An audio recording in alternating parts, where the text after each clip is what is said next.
I'd like to ask a question. I'd like to ask Patricia and then Donatus, as marriage counselors, as therapists, as a couple who's been married 42 years and who are really an extraordinary example of what a couple can do and be together.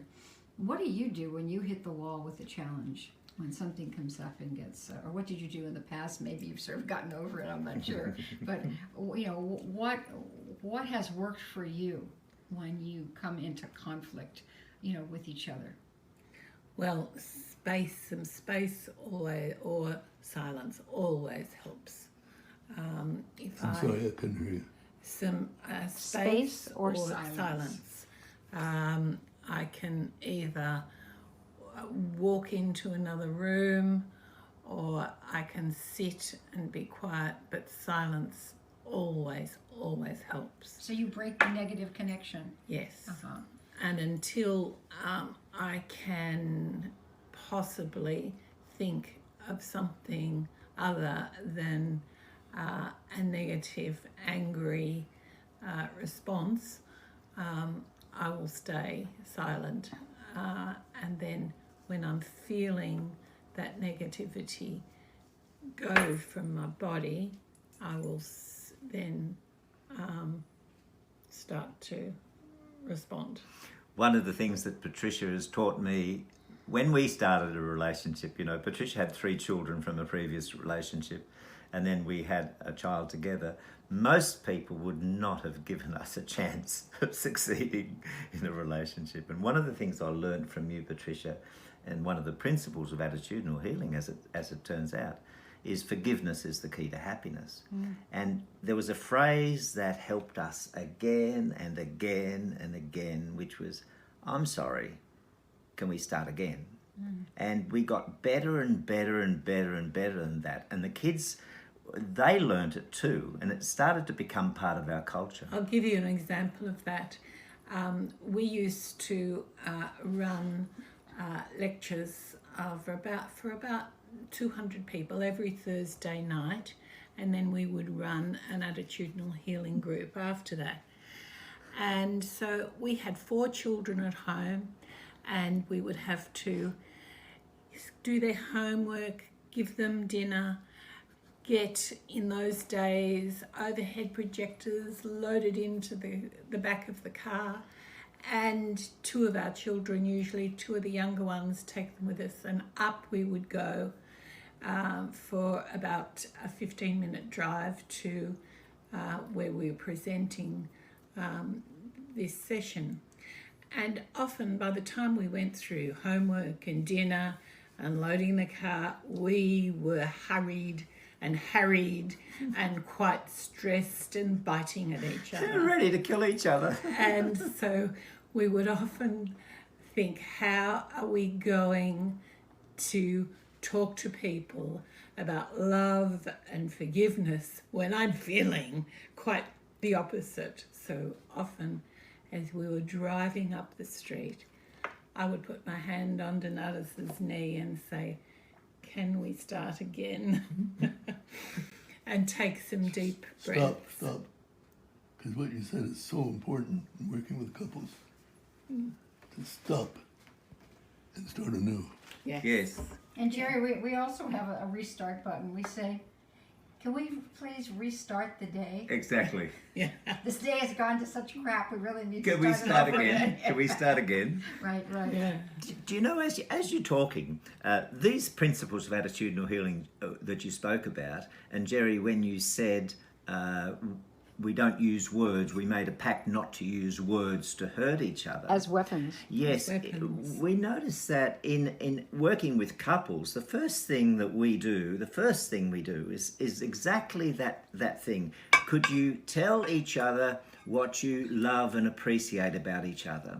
And the second thing is we make a pact that we'll cut all criticism, because criticism hurts. It's another version. And what I've found with attitudinal healing, that even though some people might think that's sort of spiritual stuff, it's now come into the mainstream, and what you're talking about is now being trained, without using the word attitudinal healing, but as effective therapy for couples. And I like the thought that what you guys introduced so many years ago is now part of mainstream as called good therapy, good couples therapy, good healing. Yes. You know, I'd like Jerry and I to, you asked us before what we do when we get into conflict, and you know, Jerry, one of the main things that we do, I'd like to share, and that is asking each other for help. We have a phrase that we committed to a long time ago, and it is that when we say to the other person, I need your help, those 4 words, everything else, you click off, you go into this channel, and you tune into the other person, because what they're saying, and we used to say this out loud just to keep clarifying. If I say, Jerry, I need your help, the unspoken part, and again in the beginning it's really helpful. This is in Love is the Answer, our book. The unspoken part is, I'm really upset. My ego says it's you that's making me upset. I know that I am responsible for my own upset, and I'm asking your help. Are you in a place to just listen? I'm not asking you to change or correct or do a comment. I'm just asking, are you in a place to listen so that I can express how I feel? And we often say a lot of that out loud. And the other person will say, if you know exactly what they're upset about, you might say, oh, this is a little hot, I don't want to do it now. But you have to say, okay, in 2 hours, let's come back again. It has to be that day. Yeah. And but say you do it then, which we usually do. There is an energy that is created because there's something about stopping it. Actually, number one, being heard, but saying it without blame, saying that out loud. Look, Jerry, I know I'm responsible for my own feelings. I know it. You aren't capable of making me upset unless I want to be. And this is what's going on for me right now. What happens is, and if you don't do that, you're in, we both have little secret lawyers in us, Jerry and I. You're starting to get your brief ready on why you were wrong and didn't hear or whatever, blah, blah, blah, blah. Or you repeat the same things. But if I'm saying I need help, or Jerry's saying he needs help, then the first thing I do is I sit back and I listen, because I know he's not asking me to change. Yeah. I know he's not attacking me, because he's responsible for his own thing, and maybe I can hear something, and invariably I do. I'd like to add another thing in working with couples. It's essential that the people who are acting as therapists have an equal relationship. Yes. If it's a co-therapist. Because if it's not equal, it gets out of line and it doesn't work. What you're demonstrating is not the most helpful thing. Yes. Yeah. And that's really important. Yeah, we don't have a senior or a junior one. Even in the days where I wasn't a therapist at all, and Jerry was a renowned psychiatrist, we still had that. Yeah. We just created it together, and that's what helped us both grow so much. Equality is really important. Yes. It doesn't work.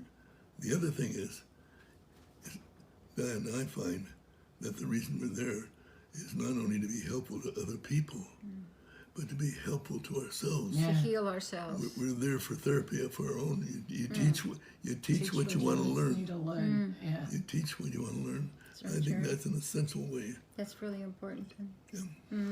And the other thing too, it's just important that we find out, of course, what the goal of the couple is. What is it that you want, and is there anything similar about your goals? And that we're here to help facilitate you finding those goals, but we're not going to set goals for you for ourselves. We're not going to do what we think is best for you. We are going to help you work through what it is that you need to do in order to get where you want to go. Well, I'll put it a little differently. We're here to help you rediscover the love that was there. Exactly. That may have disappeared.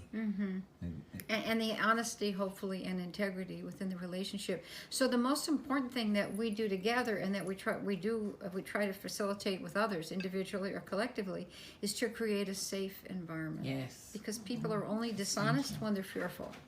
And so that in order to create an environment where love can begin to blossom, where love can heal, and forgiveness can heal, people must be unafraid. And that means that we don't side with anybody. We're really there to support both of them. So imagine that we're there, Jerry and Diane, and all of a sudden I'm saying something that Diane's inner voice is saying, oh my God, how could he be saying this? That happened on the stage in the early years. No? You want to tell them what I did? Go ahead.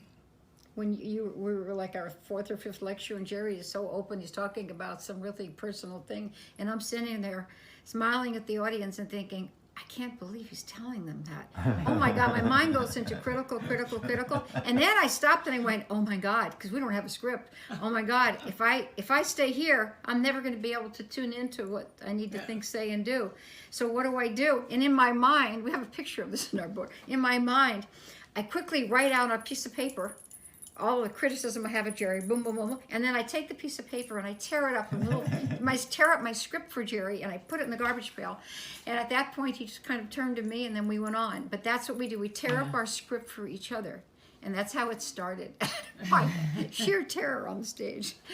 So I think that's an important goal for the therapist to have, is don't have a script. Yeah, where you think a couple should go or be. Yeah. Then you can listen, right, Jerry? That leaves room to Your be able to job is listen. not to save a marriage or save a relationship. Your job is to listen And to witness, and give love. and to listen. witness who they really are. And listen with love. And help them see who they really are when they don't see it themselves. Most people are not very good listeners. They want to interrupt the other person or what have you. Yeah. And we've learned to listen with love and not interrupt the other person. And when we do, we ask the other person, which we kind of do a corrective measure, not nastily, but hopefully that it wasn't complete or whatever. And I'd love to know how you both work with couples too. Well, it's interesting, everything you're saying, without using the word attitudinal healing, has gone into the mainstream. The first thing we do when a couple come in and say, we're here to listen to what you want and to help you get what you want. And then our job is to make it safe enough for you guys to speak and to be heard. And then we teach them how to listen through mirroring, because people don't know how to listen. But it's just interesting how the principles, say it again, the principles of attitudinal healing are taken into mainstream psychotherapy, and these principles are now validated as part of healing. I mean, I need to interrupt for a moment and make sure that everyone knows that I'm going to be 95 in February, and 95 years of that age frequently have to go to the bathroom.